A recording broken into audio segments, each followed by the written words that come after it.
No, I don't recommend skydiving for my children or yours, but at a certain point, CKY Radio was looking for a girl to fly the pink helicopter, and my few jumps out of an airplane became my ace in the hole.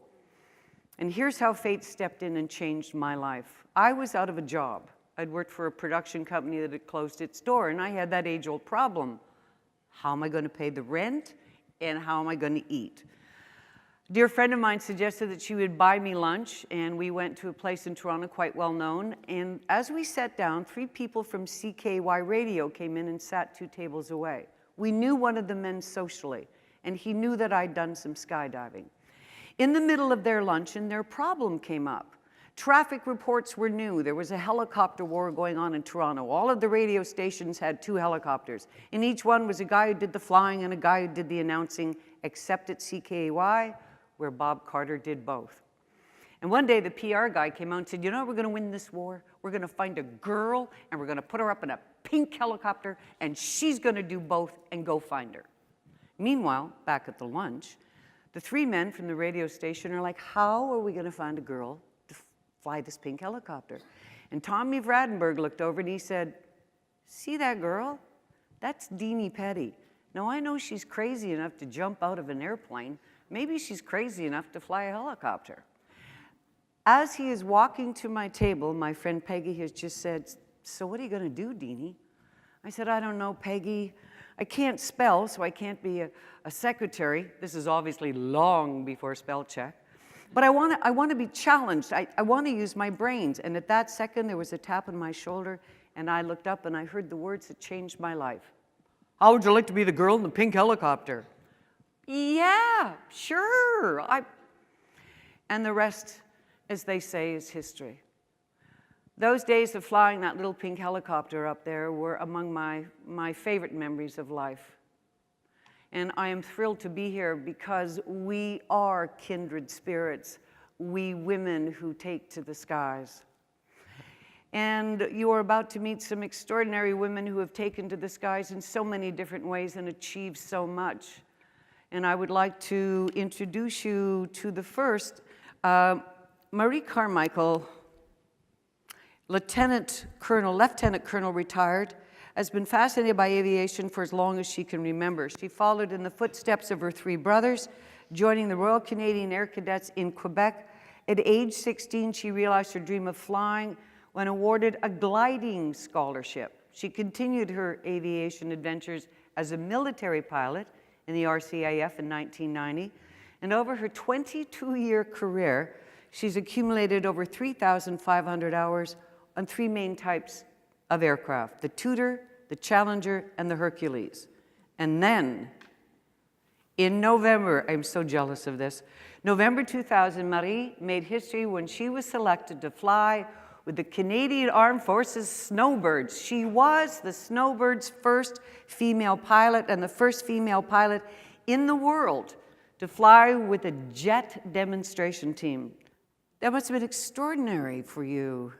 It was really, I think for me, it was a dream come true. I remember seeing the Snowbirds when I was a little girl at the Bagotville Air Show, never really realizing, you know, what would happen later. I remember being really mesmerized by the flying, seeing the crosses they were doing, and just the entertainment of it all.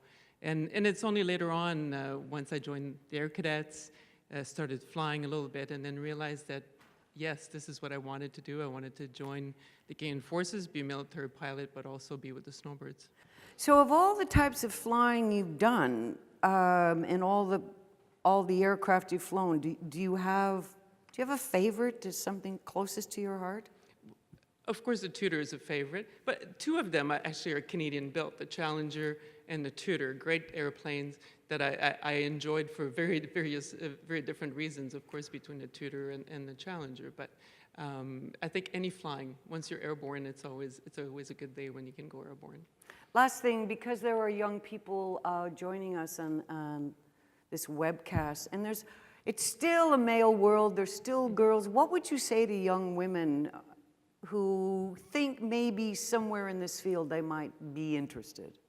I think if you have the passion, I think that for me, that's why I had the passion for aviation. I loved it, and I didn't really care what people said when I joined or subsequently. So if you have the passion and you want, you're willing to work hard, then it's a fabulous career and it's really worthwhile. All right. I should tell you that we have women of every age category covered here. We have 20-year-olds, 30-year-olds, 40-year-olds, a couple of 40-year-olds, a 50-year-old, a 60-year-old, and I get to be the oldest in the 70-year-old group. One of the youngest we have here, and this is a job, Lindsay Pointner has an amazing job. She has over 15 years of experience supporting mission operations of Canada's robotic systems on the International Space Station. Lindsay was the project manager for the robotic workstation, the first critical robotic element to be commissioned on board the space station. She's tested hardware for flight at the Kennedy Space Center. She's worked on a number of on-orbit satellite servicing initiatives, and she's extensively involved in using Dexter on the space station as a testbed for future robotic technologies. She is currently the section head for training astronauts and robotic ground controllers on the use of Canada's robotic systems, and is the recipient of numerous awards from NASA and the Canadian Space Agency, and all of this at age 32. And I know everybody out there, of young people would go, I want that job. How did you end up here? Well, I always loved space and I always loved science. I would watch the shuttle launches and was just amazed by it. I went to space camp. We went to the Kennedy Space Center, as a family. And my parents really fostered in me a love of learning and just really the idea that kind of there were no limits. And then I had lots of teachers along the way that encouraged me. And then really, I guess the thing is, I didn't know that I could fail. I just kept going one step at a time. You didn't know you could fail. So in this field, and I think that's one of the things that somebody has mentioned when people think of aviation, they're not sure how broad it is. But now the space area, I don't know how many different possible occupations there are in that field. There are so many different occupations because for every astronaut, there are thousands and thousands of people supporting them behind the scenes, training them, creating the experiments, medical researchers and doctors creating the experiments that they're going to use in the space station. There are engineers building the hardware they're going to use. And then there are people who are benefiting from the experiments and the technology that they're experimenting with on the space station. So there is just a host of people that can be involved in a variety of ways. Okay, if you want to work in space, what classes should you be good at? What subjects should you be good at? Well, obviously math and science. But beyond that, just really have a love of learning and a willingness to try different things. One of the philosophies I've had in my career is I never say no. When an opportunity comes up, I always say yes. Because even if it's not something that I want to end up doing for the rest of my career, I learn something that I can apply elsewhere. Wow, I think you're extraordinary. Congratulations. Now, this next woman is absolutely amazing because she's a helicopter pilot, and obviously, in 1986, Marianne Pauly became one of the first helicopter pilots employed by the Ontario government. Until recently, she was the only female permanent staff pilot in the 85-year history of the OMNR. She's earned many accolades in her career. Extraordinary. But is there another woman that you've worked with as a helicopter pilot? No. Am I the first other helicopter female you've met? That I had ever heard of, yeah. Really? Well, Wow. I worked up north. So how did you end up being fascinated by helicopters? What got you there? Actually, my father was a bush pilot, as was my brother, but we weren't allowed down at the base, and my father said, you'll never get a job. My passion for flying was bush flying. So I wanted to fly beaver, otters, Cessnas, that kind of thing that my father and brother had done. But that was extremely physically demanding, loading the beaver yourself and all this. Right. So a helicopter company started up in our town, and I thought, well, there's a better way. You're slinging the majority of your heavy loads under the aircraft. What I didn't realize is I was the one going to be preparing those loads and still loading the aircraft anyway, but that's what took me that route. I thought it would be a little easier. I mean, what would you say about to young women out there who are thinking of getting into aviation? The passion is definitely has to be there. That drives you. You just don't think about anything else, like putting one foot forward and going ahead and doing it because it's your passion. It's something you really, really want to do. When I came to this conference and I knew I was going to meet this woman and I was looking at her picture, I was like, I know this lady. How do I know her? And you were on my television shows, is how I know you. That's correct.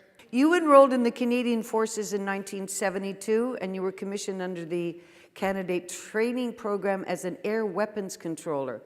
And then the Forces announced a program in 1979 to employ women in the pilot career field, and you volunteered as one of the very first of 3 women to earn your wings in 1981, the first jet pilot instructor.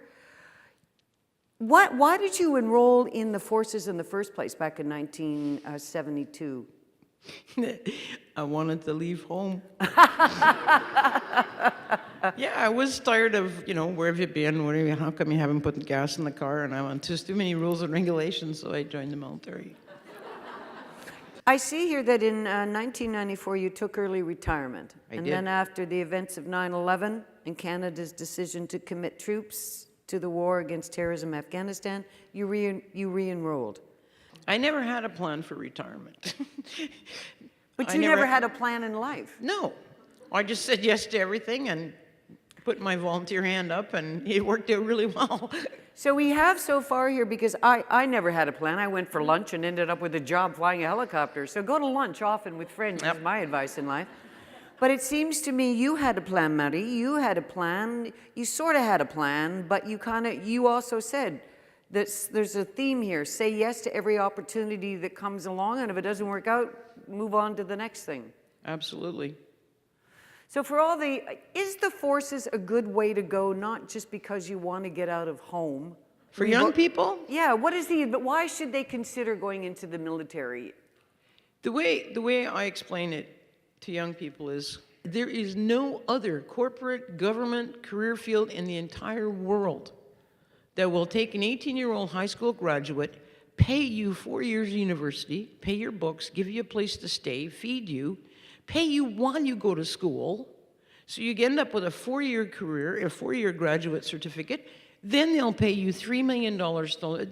That's the cost of creating a fighter pilot. Give you an excellent job. I'm sorry, $3 million. $3 million to $3 million training cost. And then you get to fly one of the greatest machines in the world, all over the world. And at the end of 9, 10, 11 years, whatever your commitment is, if you so choose, off you go to the corporate jet world and fly for Jazz, Air Canada, and what a great start in life. All right, if you're not sure which way to go and you're a young'un, this is a good thought. As long as you're under 60, you can still join. As long as Next is the first female pilot type rated to fly the CL-415 water bomber in all of North America, Emily Crombie. Prior to working with the Ontario Ministry of Natural Resources, the majority of Emily's flying experience was gained as a bush pilot, flying floats in Northern Ontario. Emily's perseverance to be successful in her chosen field, strong work ethic, and positive attitude while overcoming stereotypes as a young female bush pilot led her to her career goal, a water bomber pilot. Emily supported biologists by doing low-flying requirements such as aerial rabies vaccinating and polar bear surveys. She has a current position on the CL-415, includes aerial forest fire suppression duties throughout Canada and the US. I'm sorry, I have to ask this. How do you do the rabies, aerial rabies vaccinating? You gotta be a really good shot, is that it?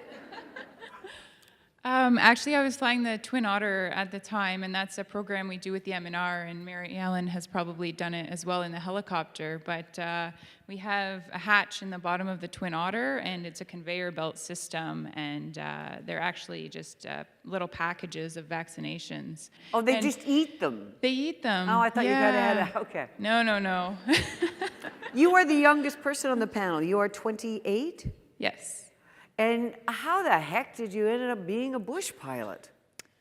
Well, I think it all started growing up on the farm, and I saw the crop dusters, and they were spraying the tobacco fields. And I thought that looked pretty fun, and so I decided to go and get my pilot license, and I did that. I started when I was 15, and I'd be working in the tobacco field, and we wouldn't get done in time, and I'd have a flight booked, so I would have tar all over my arms, and I'd go right to the airport and do my flight lesson, and then continued on that way. And then I went to college in Thunder Bay, where they had the float flying program.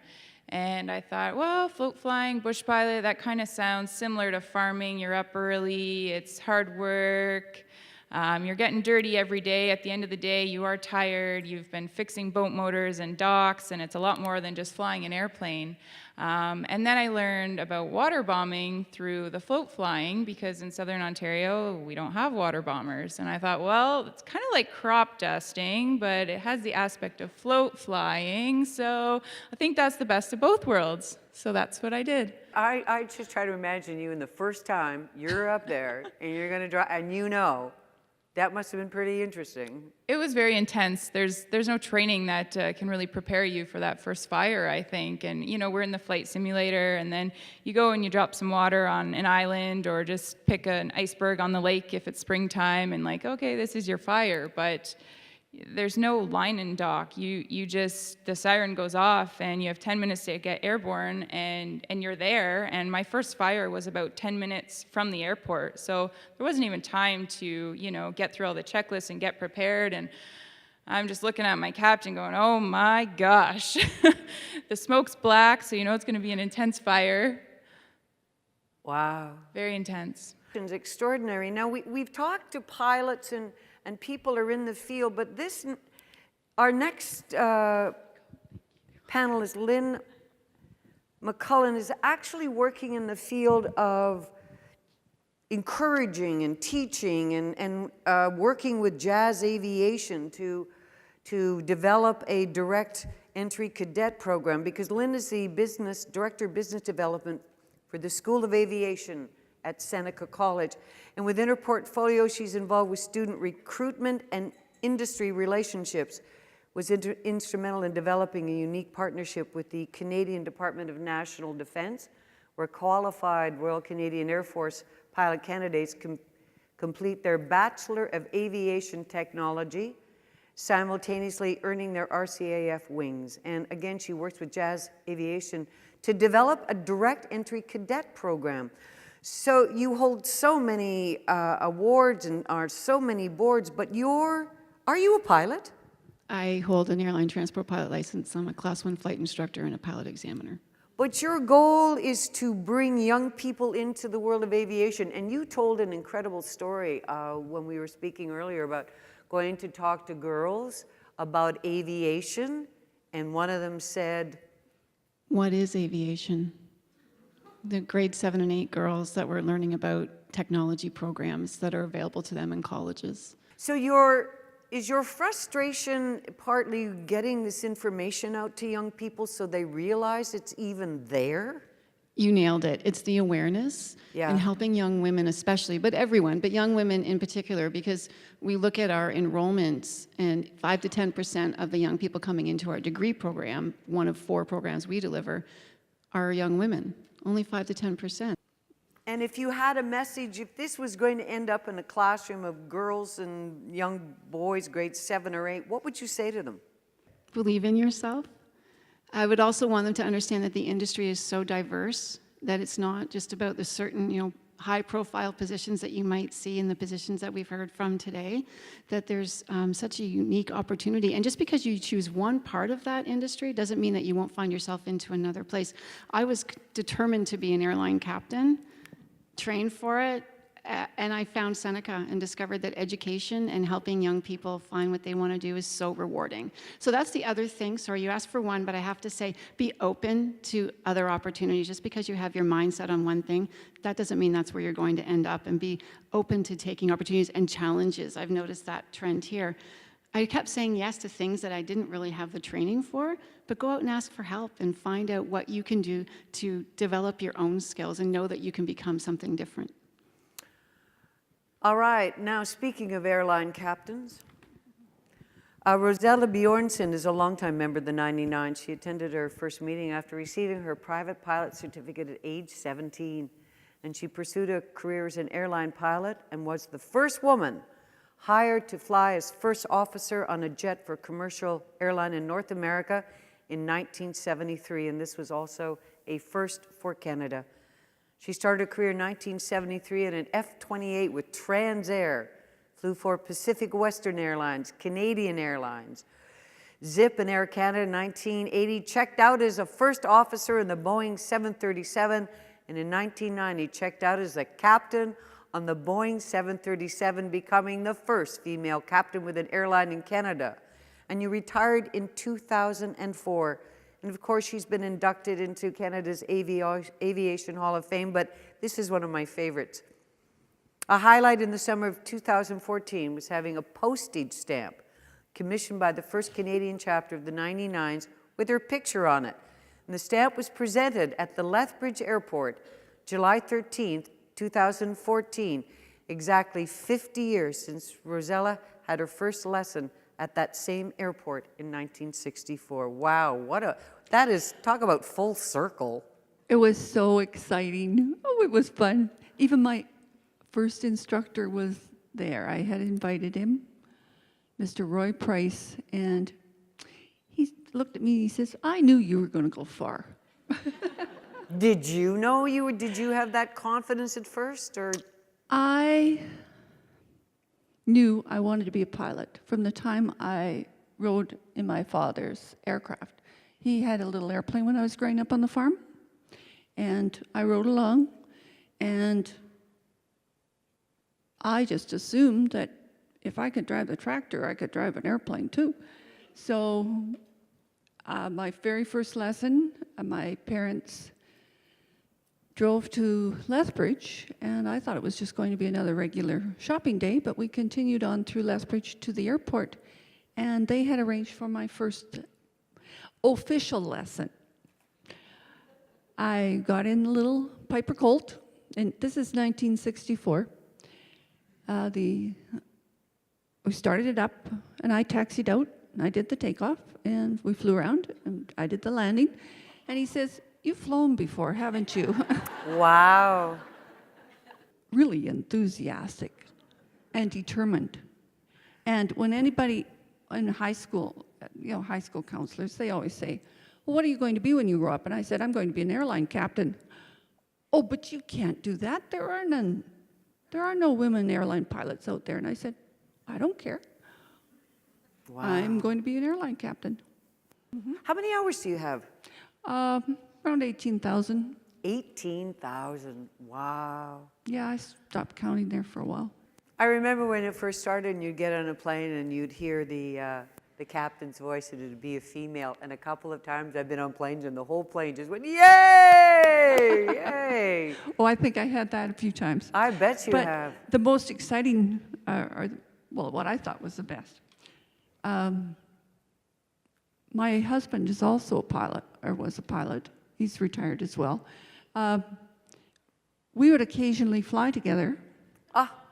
And I was captain. That's wonderful. But when he made his PA announcements, he would say, "Ladies and gentlemen, on behalf of my wife, the captain." Oh, that's hilarious. And then we really did get some excitement from the passengers. That's very funny.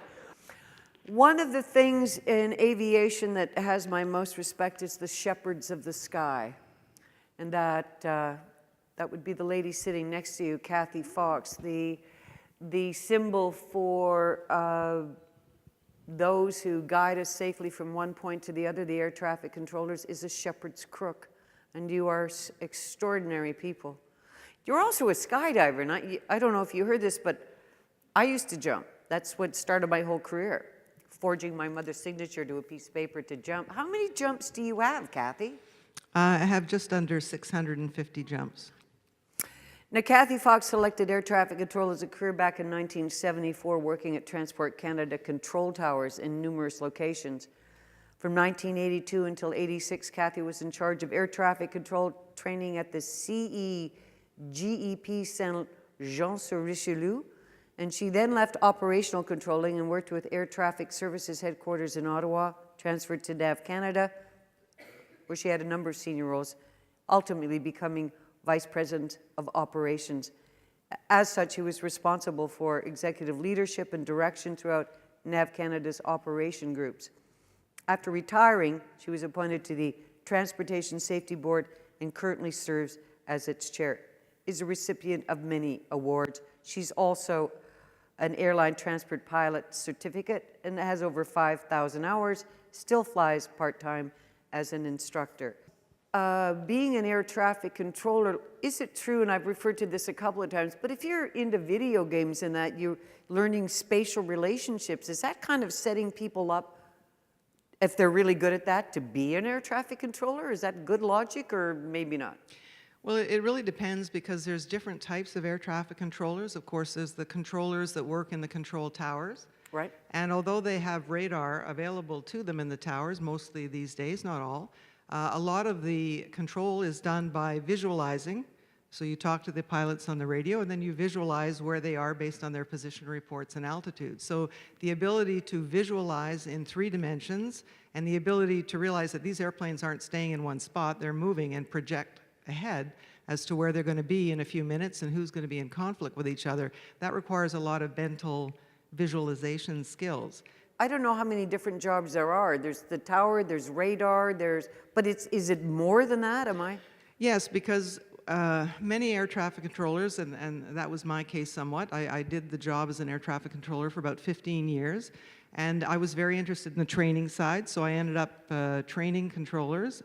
And then other people, I mean, we need air traffic controllers to write air traffic control procedures, to design air traffic control equipment, and so there's lots of other avenues if somebody doesn't want to be an operational air traffic controller. I ended up going up into management and going up in the ranks. So there's lots, it's a field where you can still have a career. It's not like if you're an airline pilot or a commercial pilot, you may go from one company to the other, but typically when you join to be an air traffic controller in Canada, it's with NAV Canada, and it can be a career where you can start as a tower controller, move up to a center controller, and then do any of these other jobs, including going into management and becoming the Vice President of Operations. Well, maybe just to add on, I think we've all talked about passion and perseverance and hard work, and I think several of you that are here at the conference or listening, that you will find that there's a common thread between with what we've done, and I think it's the love of flying that brings everyone here, and it's the love of flying that has, or aviation, that has allowed us to reach our goals in our careers. You went through cadets. That was your initiation. You were picking tobacco and saw them dusting crops. It's always amazing to me, and when I would interview people who become famous musicians, I'd go, how did you find that instrument? And it was always something odd, like, well, I walked by a TV and I saw somebody playing that and I went, wow, or a crop dusting plane. It was just always something I was attracted to, and I didn't know how to get there, but it's just you take one step, you learn a skill, you take another step, and you get there. What have you heard today that has resonated with you from others? I'm just so inspired by all of these women and their stories, and the thought of how important it is to share our stories, no matter where we are in our careers and our journey, with younger women, and inspire them that you don't have to have a huge goal that you're going towards. You can just start with, this is what inspires me and this is what I'm doing, and just how important it is to share those stories. One of my favorite parts about being a pilot, one of the things I found in my life is whenever and I've been in a situation 3 or 4 times where I'll be someplace and there'll be a guy that's got a plane and he's like, he's the guy. And his ego could be maybe big enough to fit in the room. And we get into a conversation, it's happened for me 3 or 4 times because it's my ace in the hole. And he goes, yeah, you got a plane? Yeah, I got a plane, just got a helicopter. Wow, how many hours you got? Well, I got about 300 on my helicopter. I go, wow, I'm a helicopter pilot. Really? How many hours you got? 5,000, and you see it happen, just like that in the balloon, they go. It's one of my very favorite moments in life as a girl. It's like, gotcha, eh? Gotcha. You know, that passion that drives you to fly, and that taking off every day, and you know, it's not all roses, this job, and It's there's work. a lot of, it's a lot of hard work. It's being away from family in motels, tent camps, working weekends, working long stretches at a time. So I always thought I was going to have a really hard time retiring, which I will. I will definitely miss that feeling when you take off and you're in the air and you kind of forget about everything else. So you've been listening, my friend. What do you think of what you've heard? Anything you'd like to add? Yes, I'd like to commend all of my partners up here at the panel. We've all met most of us at some point or another, and for me, it's been a great pleasure to be part of that, what I call the leading edge led by Rosella, of ladies in aviation in Canada. And the common thread is that, for me, is that women can do anything they put their mind to. Yes. And putting your mind to your passion, and then putting your energy behind that passion, and you just have to look around the room, and not just sitting here. I'm certain out there, everybody has that same formula for success. Find something you love doing, do it for a living, and it's not like working for a living. It's just plain fun, and they pay us. This is like awesome. I do think there's another element for people. If I had to describe myself, one of the first words I would use, my greatest gift and my greatest problem is my curiosity. Got me here, and then it got me there, and then it got me there. But the other thing that goes with it is I'm an adventurer. I'm always seeking, and I guess I could put thrill into that because I've done a few jumps, but it's not really the thrill, it's the adventure. And I would suspect that would be common amongst female pilots, women who take to the air. See? Well, now we have this young thing here. What do you think of us? Well, I really wish I would have been able to meet these women when I was younger and starting out, and that would have been great. I mean, I finally have now, but definitely there is that adrenaline rush, I guess, and that's, I think, a lot of the aerial firefighting, and what I love about it is that adrenaline that you get every time you drop that load of water on the fire and see what you're doing. And I guess another thing I wanted to add was, I guess being one of the youngest one sitting up here is, it still did surprise me of the stereotypes that you will encounter. I started in the bush flying in 2007, and it was very common to make a phone call to an operator and be told, you will not fly our aircraft because you are a female and you won't be able to do it. And I was paid less because they said, there's no way you can load that beaver every day, 20 times a day. And I could, and you will still encounter that. And so be prepared, but don't let it stop you. There are a lot of very supportive people, anyone in this room, a lot of men as well, not just the women. But you will still encounter those sorts of situations, especially if you go the route of, say, bush flying, where there are very minimal females doing that, and it is physically a demanding job. So we've got two heads shaking yes. We have a helicopter pilot here. Of course, you know, back in the 1890s when I was flying, women were paid less, but it's still happening? Women are paid less than the men in the same job? Not in the government, absolutely Not not. government, no. But flying in the bush for private operators. For private operators? Yes, I was, and you feel you have to prove yourself, so you probably work twice as hard. Yes. And then you're given other jobs at the end of the day, who the other pilots aren't given because you're a female. So we need a waitress tonight in our restaurant. So after you're done your day's work, go and do that. So, and you don't want to make a mistake, because the moment you do make a mistake, then they're going to remember that. And being the only one. Yeah. Wow. So. That reminds me of that French, there's a saying en français, plus de choses, plus de même chose. The more things change, the more they stay the same. And I'm sad to hear But I guess change is very slow. So we are hearing that bush pilots, there's a little disparity. How do you react to that when you're teaching and leading women into the industry? I guess they're all paid the same in other parts of the industry? The world is fairer there? Yes, It there are is? those small pockets, but in general, and I have to be honest that I have never, ever suffered any kind of discrimination or told I couldn't do something. In fact, it's been completely the opposite in my experience. I've been lucky, but I've also been involved in the college environment where they just want to support and provide opportunity for everyone. I've been given jobs that I didn't even feel that I was really qualified for, but no, it's okay, we'll help you learn, we'll give you the skills and the education that you need to be able to do that. Wow. Captain, any discrimination, or was it all, oh, look, it's a woman, how wonderful. Well, fortunately, because all pilots are under contract with the company, Yeah. the pay was equal. So no discrimination there. When I first started, most of the captains I flew with were very, well, let's see what she can do. As long as you prove yourself, you're okay. You go on their good books. Tried not to let things bother me, and I just continued to behave very professionally and do a good job, because I knew if I made a mistake, if I screwed it up, there wouldn't be any other women hired behind me to follow. Yeah, that's a tremendous amount of pressure on you because you are the first. And everybody's, as I was saying to somebody earlier, I didn't realize that when I started flying, the guys all had bets on how long I'd last because they were pretty sure I would fail.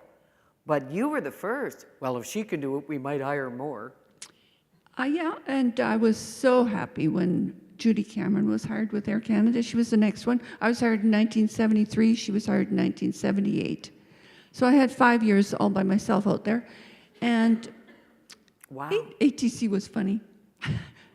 The first time I landed in, I think it was Calgary, they asked if there was a flight attendant on the radio. Oh. What's that female voice? I said, I'm a pilot. Oh, we thought you'd have one of the flight attendants pulling tricks on us or something. But in air traffic control, is it the same game or is it a little different? I mean, yeah, it's male dominated for sure. I can't say. I mean, there are a few things that probably happened over the time I was a controller that you'd look back today and say, well, that was harassment of some sort. But I don't want to focus on that. I think most people accepted me because they knew I could do the job. And so I wouldn't, unfortunately there are still some pockets of older thinking, older attitudes, but overall I think it's been pretty good. If I could just come back to the question that said, what have you picked up on from everybody up here? We've got a whole bunch of range of generations, ages, and experiences. And what I've picked up is that we don't control the circumstances or the timing of our birth, which can sometimes limit the opportunities that are available to us. But we can make choices, and every one of us made choices, and even if some doors were closed to us, we found other ways to pursue our passion. And that takes a dream, it takes a willingness, an ability to cope with adversity, including discrimination, and it also takes the support of a whole bunch of people around us who sometimes see potential in us that we don't see in ourselves.